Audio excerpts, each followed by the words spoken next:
अगर प्रोसीजर करना होता है स्किन रिलेटेड कोई प्रोसीजर, किसी को बोटॉक्स करना है या फिलर्स करने हैं या मैंने कोई मोके रिमूव करने हैं, मोल्स की सर्जरी करनी है, we actually have a consent form. हम पेशेंट से वो साइन कराते हैं। उसका मतलब ये नहीं होता खुदा न खास्ता कि हम उसको कोई खतरनाक किस्म का काम करने वाले हैं जिसमें उसकी जान जा सकती है। उसका मकसद सिर्फ इतना सा होता है कि एक रिकॉर्ड रह जाए कि इस पेशेंट ने फलां डेट को अपनी मर्जी से, रजामंदी से ये काम करवाया था।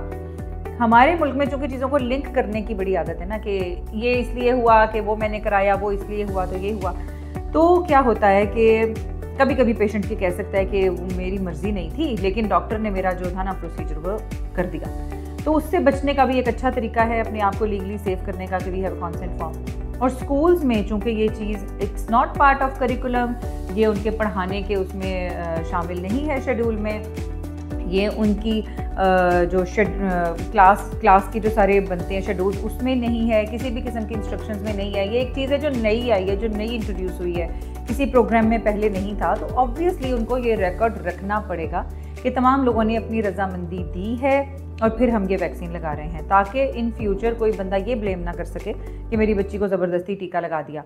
और अगर ज़बरदस्ती लगाया तो ऑब्वियसली वो HPV की वैक्सीन थी या क्या था, और उसमें भी फिर फर्दर प्रॉब्लम्स खड़े हो सकते हैं। कोई कह सकता है कि इसको टीका कौन सा लगाया, उसका नाम क्या था।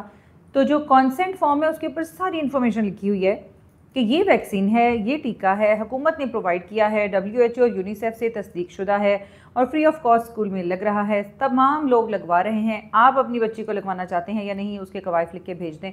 इस तरीके से पेरेंट्स भी खुश रहते हैं कि कोई अनसेफ काम स्कूल में हमारी मर्जी के बगैर नहीं हो सकता।